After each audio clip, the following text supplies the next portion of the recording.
건봉사가 굉장히 중요한 사찰이고 강원도 3본사 중에 한 군데예요.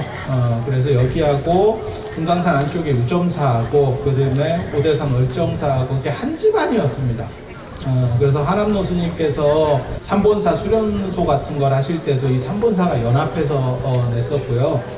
눈으로 볼 수 있는 자장률사가 모셔온 사례 중에서 지금 친견할 수 있는 데가 이 건봉사 치살이 친견할 수 있습니다. 그 다음에 아미타불의 만일결사가 있었던 도량, 그래서 기도 성취가 이루어지는 도량. 그래서 지금 새롭게 어떻게 보면 꿈틀거리면서 올라오고 있는 데가 이 건봉사예요.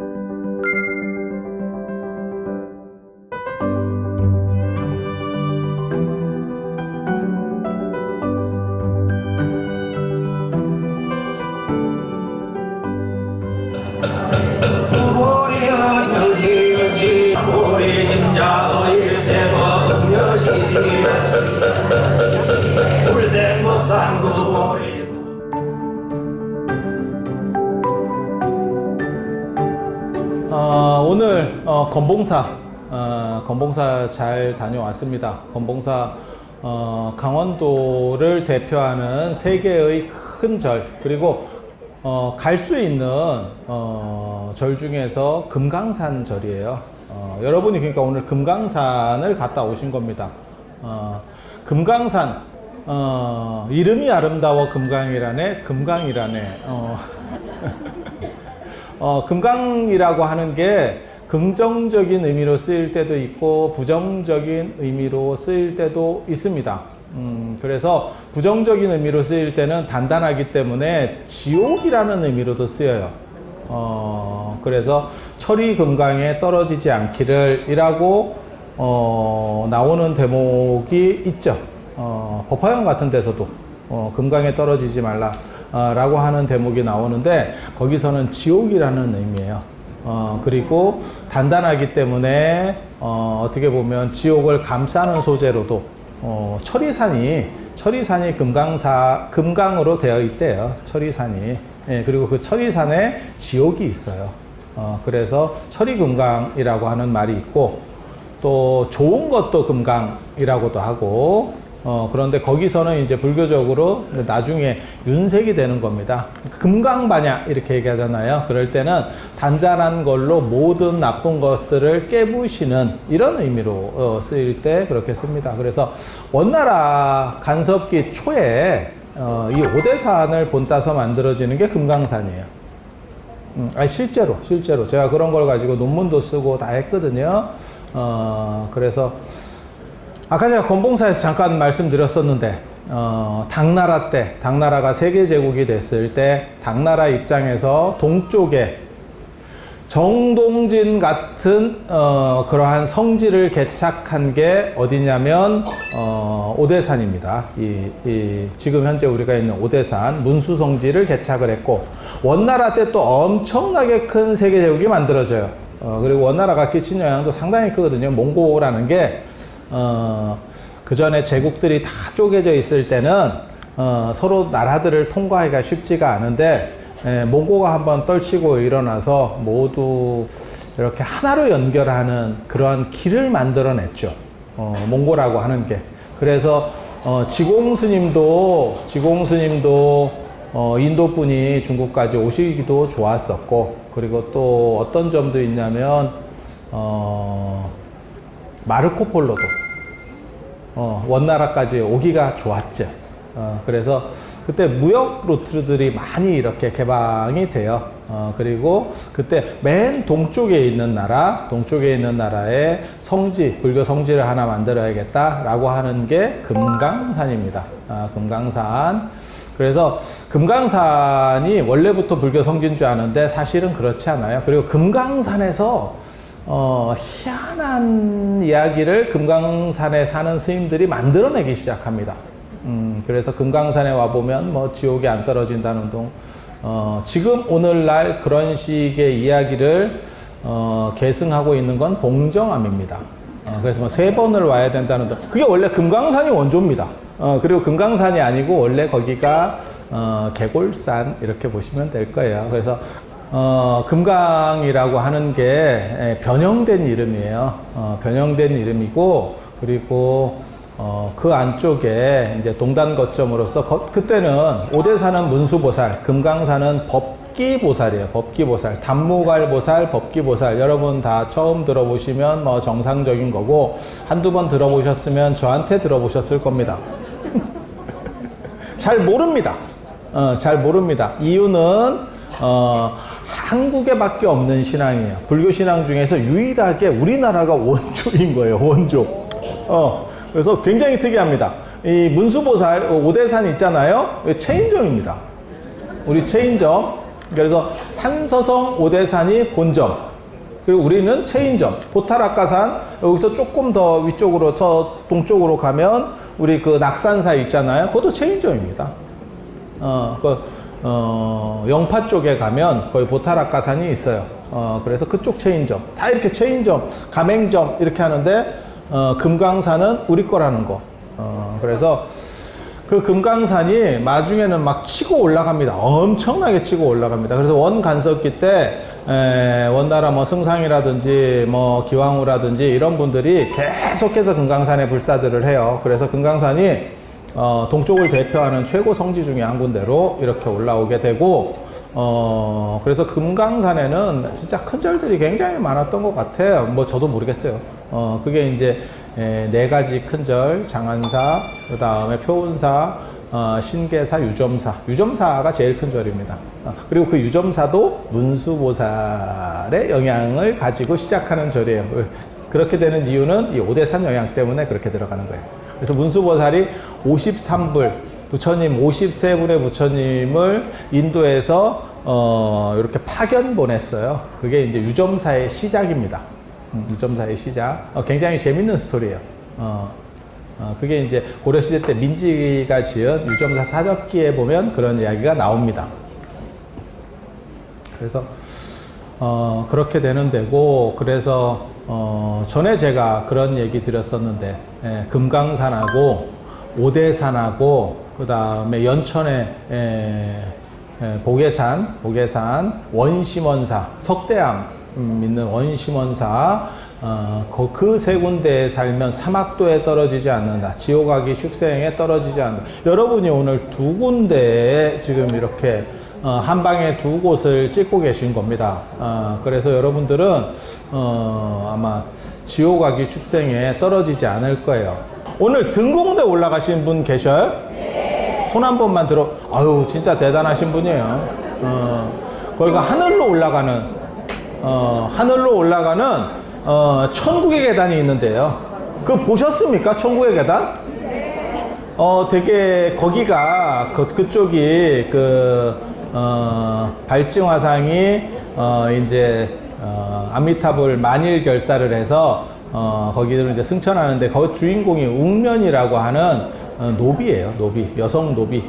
그런데 열심히 기도를 해서 그렇게 됐대. 근데 그와 비슷한 이야기가 진표율사 계열에서도 나옵니다. 그러니까 진표율사는 미륵보살 신앙자거든요. 그래서 그쪽에 보면 밖에서 기도하다가 안에 들어와서 기도해라, 이제 이런 이야기들이 나오고, 그 시대가 굉장히 재밌어요. 750년부터 한 780년 뭐 이때쯤 사이에 굉장히 재밌는 사건들이 많아. 그리고 그때 표운 스님은 그게 경덕왕 때입니다. 경덕왕 때가 언제냐면, 누구냐면, 여기 이 오대산에 고청과 효명이라고 성덕왕, 신문왕 아들이, 그러니까는 태종 무열왕이 있고 그 아들이 문무왕 범민이에요. 그리고 그 아들이 신문왕이에요. 신문왕 아들로, 이게 두째라고도 나오고 이렇게 나오는 게 이제 성덕왕이에요. 그분이 형하고 이렇게 충돌이 있어서 왕위 계통에서 충돌이 있어 처음에 밀립니다. 그래서 결국 이 오대산까지 와서 돌을 닦다가 자의반 타의반으로 닦은 돕니다. 그래서 열심히 닦았더니 문수보살의 가피가 있어서 돌아가서 왕이 됐대. 형이 쫓겨났어요. 국인이 패해서 국인들이, 그러니까 화백제도에서 어떻게 보면 귀족들이 몰아낸 거예요. 그래서 쫓아내가지고 그거는 이제 삼국유사에는 그렇게 나오고 삼국사기에는 뭐 죽었다라고 나옵니다. 죽은 뒤에 이제 이쪽으로 와서 결국 왕위를 이었는데 그 사람이 성덕대왕 신종의 성덕왕이에요. 그리고 그 양반이 가피를 받은 데가 어디냐면 상원사입니다. 그래서 나중에 705년에 자기가 돌아와서 상원사를 중창을 해요. 이 성덕왕의 셋째 아들이 이 경덕왕이에요. 경덕왕 때 어떤 불사가 일어나냐면 불국사입니다. 불국사. 여러분들이 이런 이제 역사들 이런 거 보면 조금 복잡하긴 한데 그래도 중간중간에 다 들어본 얘기가 나오잖아. 성덕대왕 신종 나왔지, 상원사 나왔지, 불국사 나왔지, 이렇게. 그래서 경덕왕 해공왕 때 되게 재밌는 일들이 일어나는데 자꾸 하늘로 사람들이 왔다 갔다 해. 그리고 하늘에서 뭔 소리가 자꾸 들리고, 나 죽겠다니까. 그래서 그때 이제 경주에서는 또 표운 스님이라고 하는 의상대사 10대 제자 중에 한 명인 표운 스님이 하늘에 왔다 갔다 이렇게, 그래서, 그때 이 경덕왕 아들이 또 이제, 아들이 없어가지고 좀 바꿔주세요 이랬더니 딸은 있는데 아들은 없네? 이래가지고 이제 바꾸는, 그게 해공왕이에요. 중대신라가 끝나는. 뭐 그렇다 치고, 그래서, 오늘 여러분들이 그 등공대 쪽으로 해서 하늘로 올라간 그 이야기가 스토리가 생각보다는 굉장히 여러 가지 스토리들이 막 많이 있었던 뭔가가 있었어. 무슨 사건인가가 있었는데 잘 모르겠어. 그래서 나중에 기회가 되면 건봉사 측하고 연결해서 뭔가 이렇게 우리가 다시 신삼본사, 강원도의 삼본사 연합 뭐 이런 식으로 해서 북한하고 연합하겠다는 건 아니고요. 뭐 그런 정신을 되살려서 연구를 좀 해봤으면 하는 생각이 있습니다. 그리고 굉장히 재밌어요. 여러분 몰라서 그렇지. 저는 제가 어떻게 보면 부처님 전 생애를 걸쳐서 부처님의 생애 전체를 통틀어서 가장 대단한 신통령이 그 사위성의 천도라연이에요. 스토리는 어디서부터 나오냐면 빈두루 존자부터 나옵니다. 빈두루 누군지 잘 모르죠? 빈두루가 누구냐면 나반존자라는 썰이 있는 사람입니다. 저 독성 저 운문사 사리양 나반존자가 빈두루가 아니냐라는 썰이 있어. 같은지 아닌지 몰라. 저 같은 경우는 아니라고 보는 사람이고, 보통 그러니까는 일반적으로 좀 더 많은 사람들은 같다라고 봐요. 같다라고 봐. 그런데 그 빈두루 존자가 워낙 이 사람이 귀하게 태어난 사람이에요. 부잣집 아들이에요. 부잣집 아들이어서, 부잣집 아들의 사람이 교만해. 교만해. 그래서 대지도론에 보면 그 참 재밌는 이야기가 있어요. 어떤 신이, 그게 호수의 신이에요. 호수의 신이 부처님한테 와가지고 빈두루 존자를 씹습니다. 저 사람이 너무 신을 개무시한다. 그걸 좀 고쳤으면 좋겠다. 라고 해서 사연을 들었거든요. 부처님이 민원을 접수하고 또 사연을 들어줍니다. 그랬더니 빈두루 존자가 그 아라한이에요. 그래서 탁발하러 나갈 때 앞에 호수가 있어. 그러면 이게 돌아가야 될 건데 뭐라고 얘기를 하냐면 신통으로 신통이 있으니까 여종아 길을 만들어라 이러면 물이 이렇게 갈라져요. 그 정도는 돼야 스님입니다. 나도 할 수 있는데 이건 제 호수가 없어. 아유, 내가 호수만 있으면 내가 바로 한다니까. 아이고, 호수 하나 만들어봐. 그래서 여종아 길을 만들어라 그러면 얘가 이렇게 길을 낸대. 그렇게 하면 이제 쫙 지나가면 다시 덮이고 다시 올 때 또 한번 어이 이렇게 하면 또 쫙. 요게 기분이 더럽대. 기분이 더럽대. 아니 그 아라한이어서 신통이 있고 해서 내가 해주기는 해주는데 왜 하필 여종아라고 부르냐는 거예요. 거기서 자꾸 무슨 천민 부르듯이 이따구로 부르냐고 이렇게 얘기를 합니다. 그랬더니 부처님께서 뭐라고 말씀하시냐면 빈두르 존자를 불러서 고치게 한 게 아니고 되게 재밌어. 빈두르 존자는 세세생생 부자로 태어났대. 참 생각보다 따뜻한 사람인 거예요. 부자인데 자기 관리를 잘한 거거든. 그래서 세세생생 부자로 태어나서 하대하는 게 버릇이 됐대. 나도 말이 짧은 게 부처님이 이런 걸 딱 증명해주면 내가 참 좋았을 건데 안타깝습니다. 개인적으로 참 안타깝게 생각을 하는데 그렇게 해서 그 빈두르 존자, 이제 빈두르 존자 온다. 그 빈두르 존자가 목건년 다음으로 신통 2위입니다. 아니다. 빈두르 존자보다 더 센 사람이 있네. 주리반특이네. 네, 주리반특이네. 주리반특. 그래도 한 3, 4위 정도는 되겠다. 빈두르 존자 굉장히 셉니다. 그랬는데 사위성에서 부처님께서 포교를 하셨는데 사위성은 인도에서 서쪽에 있고 불교 세력보다는 그 바라문교나 다른 종교가 훨씬 강력했어요. 그래서 그쪽으로 들어갈 때 문제가 굉장히 많았어요. 굉장히 많았어. 그러니까 막 씹히고 거기서 막 살인 사건도 일어나고 부처님 애를 임신했다고 뭐 이랬다가 또 뭐 사건도 벌어지고 별로 사건들이 다 있습니다. 그랬는데 어떤 사람이 이런 장대를 하나 세워놓고 이 위에다가 굉장히 높은 장대예요. 이 위에다가 굉장히 좋은 바루, 나무 바루를, 그러니까 전다상 나무 같은 이런 나무 바루를 탁 놓고 가는데 보석을 놨대요. 보석을 놨대. 그리고 뭐라고 얘기하냐면 신통으로 저것을 기어 올라가서 하는 게 아니고 신통으로 저것을 따는 사람에게 주겠다. 라고 이야기를 합니다. 그런데 그렇게 신통이 많은 사람들이 많은데 이걸 할 수 있는 사람은 없어. 원래 그런 거예요. 인생이라는 게 다 그런 거예요. 왜 무협지 같은 데 보면 막 날아다니는 사람 굉장히 많거든요. 근데 현실에서는 이종격 투기 뭐 이런 거 그런 거 보면 막 맨날 두드려 맞고 있거든. 소리 무당 뭐 다 두드려 맞아. 뭐 별거 없어. 그래서 그렇게 이제 다들 실패를 하고 있는데 빈두르 존자가 저걸 하면 이 동네 상황이 반전하겠다. 불교가 얼마나 대단한지를 보여주겠다. 그래서 당신이 신통으로 그걸 땁니다. 그래서 불교의 명성이 올라갔느냐? 욕을 태바가지로 먹기 시작하죠. 이제 씹히기 시작하는데 이거 굉장히 재밌어. 잘했는데 왜 씹히느냐? 불교는 저런 거나 하는 그런 거다.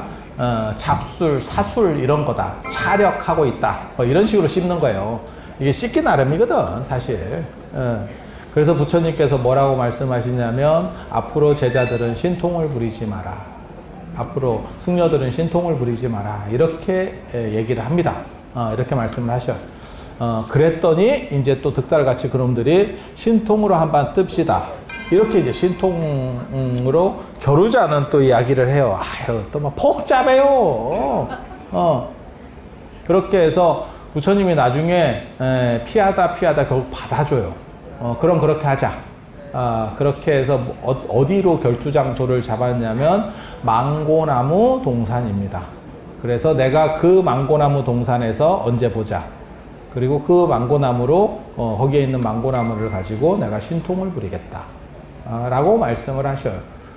그러니까 그 날이 됐을 때 그 외도들이 다른 종교 사람들이 전부 그 나무를 베버려서 나무를 없애버렸대. 그랬더니 부처님께서 망고 하나를 들고 가셔가지고 거기서 드시고 그걸 심어서 나무가 쫙쫙 자라게 해요. 자라게 하고 그 모든 나뭇잎에 부처님의 얼굴을 박아놨습니다. 아, 그런 걸 보고 굿즈 상품이라고. 아, 부처님 굿즈야.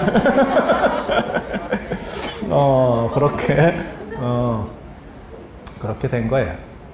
그래서 그렇게 하고 난 뒤에 다른 외도들을 다 이기고, 그 아라한의 18신통이라는 게 있어요. 하늘에 떠서, 앉고, 눕고, 위로 불을 내고, 밑으로 불을 내고, 이런 18신통을 하고 난 뒤에 하늘로 올라갑니다. 도리천으로 올라갑니다.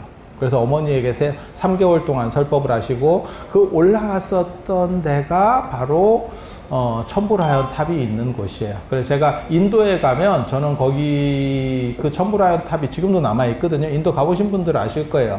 그러면 저는 거기에 누워서 하늘을 봐요. 거기에 이제, 하늘로 빨려 올라가는데. 하늘로 빨려 올라가는데. 저 토르 영화 이런 거 보면 해임달 해가지고 이렇게 슉 가듯이, 그런데 한국에 그런 타운 포탈이 가능한 지역이 등공되었었어요. 근데 여러분들은 가셨는데 왜 그게 못 올라갔냐면 조금 용량 초과야. 그래서 살을 좀 빼고 업을 가볍게 하면 그러면 웅면처럼 올라갈 거예요. 그때 제가 이렇게 밑에서 주지 스님하고 그 총무 스님하고 검봉사 총무 스님하고 얘기하면서 이렇게 제가 보니까 등록은 됐더라고. 등록은 됐는데 위에서 땡기려 했는데 어우 걔네가 못 땡기겠대. 저 보통 무게가 아닌데요 막 이러면서 그래서 여러분이 기도를 잘 하시고 잘 닦으시면 충분히 부처님께서 뭐라고 말씀하시냐면 백업은 가볍기 때문에 하늘로 떠오르고 흑업은 무겁기 때문에 밑으로 가라앉는다는 거예요. 마치 돌이 물속으로 가라앉듯이 가라앉듯이. 그래서 여러분들은 다 잘 되실 거예요. 오늘 그러한 건봉사 그리고 부처님 치사리 보셨어요? 자, 그래서 그 치사리인데, 치사리라는 얘기는 치아라는 얘기예요. 그러니까 살이라는 개념이 여러분이 생각하시는 거랑 달라요. 화장을 했을 때 뭐가 응결돼서 구슬같이 나오는 게 살이가 아닙니다. 뼈하고, 그 다음에 그런 구슬 같은 거하고, 그러니까는 성스러운 사람의 유해 일부를 살이라고 합니다. 그러니까 머리카락도 살인 거고, 그래서 그 치살이 이렇게 눈으로 볼 수 있는 황룡사사리와 더불어서 불국사 무설전에 모셔져 있는 황룡사사리와 더불어서 가장 유력한 사리, 그리고 그게 임진왜란 때 반출됐다가 뭐 사명당에 모셔왔다라고 하는 어떻게 보면 근거가 명확한, 그리고 원래는 12과가 있었는데 이제 4과는 유실되고 그런 게 5과밖에 없습니까? 그 정멸보궁에 3과를 모신 겁니다. 3과를 모신 겁니다. 그리고 참고로 말씀드리면 통도사도 마찬가지예요. 통도사 그쪽 탑전에도 사리가 모셔져 있어요. 그게 황룡사사리 세관가를 그쪽으로 전에 모셨어요. 참고로 그 정도 말씀을 드리고, 그래서 건봉사라고 하는 절이 조선시대 때도 굉장히 큰 절이에요. 3,000칸 이상 되는 진짜 굉장히 대찰이에요. 그리고 우리가 갈 수 있는 금강산의 최고 사찰이라더라. 자, 이제 이 이야기는 이상 마치고, 그리고 수계 이야기 해드릴 수 있도록 하겠습니다.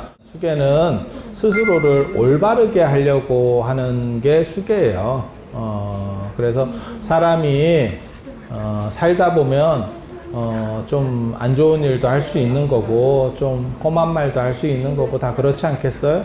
하지만, 과증물탄 게 고치기를 꺼리지 않는다. 고칠 수 있기 때문에 귀한 거지 허물이 없기 때문에 귀한 것이 아닙니다. 그래서 끊임없이 자신을 단돌이 하고 바로 잡으려고 해야 돼요. 그래서 제가 그런 얘기 하잖아요. 어른이 돼서 신호등 이렇게 바뀌었을 때 횡단보도를 손들고 지나가진 않아. 대충 눈치껏 가는 거지. 어떤 때는 뛰고, 어떤 때는 뭐 빨간불인데도 생매인 것처럼 생각하고 한번 가보기도 하고. 아니 그렇게 할 수 있잖아. 그게 뭐 그렇지만 여러분 자녀나 손자한테 가르칠 때는 그렇게 하면 안 된다라고 가르치는 거죠. 그러면 그렇게 가르쳤을 때 걔가 평생 그렇게 한 번도 안 어기고 살 거냐? 그렇진 않아요. 그런데도 왜 그런 정석을 가르쳐 주느냐? 그것이 올바른 것이고 표준이기 때문에. 그리고 그렇게 바르려고 하는 마음이 귀한 거예요. 그리고 우리 모두도 그렇게 살려고 노력하는 거지. 그렇게 살 수 있느냐? 못 삽니다. 그렇게 살면 힘들어서 못 살아요. 말을 해도 너무 정직하게 말을 하잖아. 재미없어서 못 들어요. 가끔 약간 이렇게 과장도 하고 이렇게 추임새도 넣고 살리고 이래야 뭐 좀 사람이 듣지. 아니 그렇지 않아요? 그렇기 때문에 정구업 진언을 하는 겁니다. 시박참회도 한번 생각을 해보세요. 말로 하는 게 4가지예요. 말로 하는 게. 그래서 말이 그만큼 어렵다는 거거든요. 그래서 그러면 어차피 그렇게 될 거니까 우리 안 해도 돼요가 아니고 최대한 그래도 한 번씩 이렇게 바로잡는 거죠. 모든 것을 똑바로 하고 살 수 없다면 가끔은 치료를 받아야 된다. 그게 수계입니다.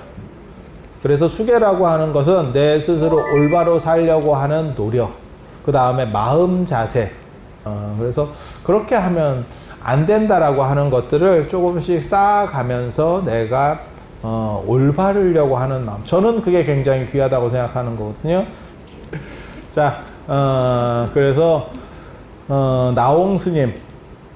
그래서 여기에 자장률사. 자장률사도 그 신이 한 내용들이 굉장히 많거든요. 제가 그거 잘 알잖아. 왜? 내가 박사 논문을 자장으로 썼으니까. 그 다음에 나홍 스님? 나홍 스님 앞에 한 명을 더 넣었죠. 범일국사. 제가 3분 다 박사 논문을 쓴 분들이에요. 그리고 이 3분 다 그런 신이한 행적들이 있는 분들이고, 범일국사는 신이 됐죠. 자장률사는 계율과 복응신앙, 그 다음에 문수신앙의 시작자입니다. 한국 불교에서. 그리고 범일국사의 사굴산문이 구산선문의 최고대장이고, 여기가 구산선문 사찰이에요. 그래서 여기서 범일국사가 주석을 하셨던 겁니다. 여기서 주석을 하셨던 거고, 나홍 스님도 사굴산문이에요. 그래서 여기서 주석을 하셨던 거고, 여기 2번 주석하셨어요, 나홍 스님이. 예. 그리고 사굴산문에서 제일 큰 절 어디냐? 강릉의 굴산사입니다. 그래서 굴산사에서 시작됐다 그래서 사굴산이에요. 기사굴산이거든. 기사굴산 어딘지 아세요? 혹시 들어보셨어요? 인도에 가면 영축산이 있습니다.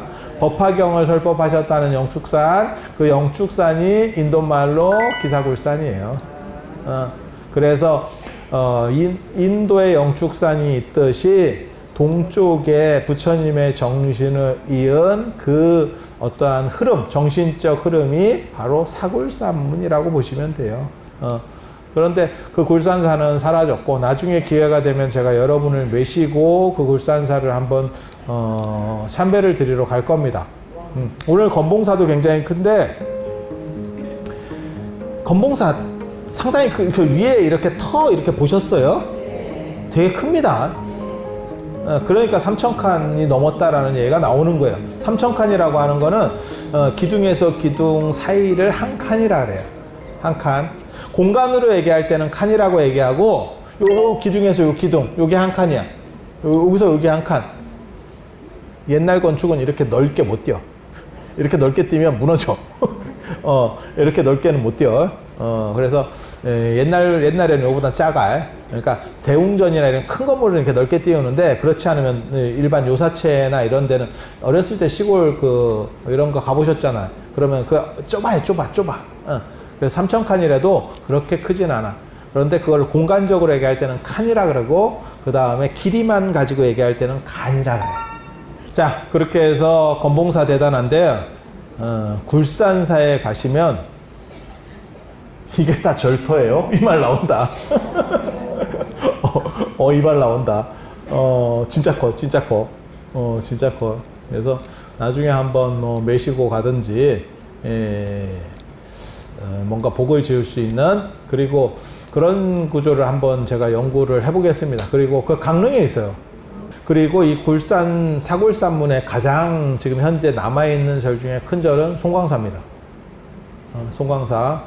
송광사. 그래서 나홍 스님이 송광사 주지를 했고, 무학대사도 송광사 주지를 했다 카드라가 있습니다. 그래서 여러분들이 수계할 때 그 증명 사마상으로 제가 오대산 계단에서는 자장률사, 그 다음에 범일국사, 그 다음에 나홍왕사, 이렇게 세 분을 딱 모시면 되겠다. 이런 생각을 해서 증명사마상을 이번에 수계첩에는 따로 넣었어요.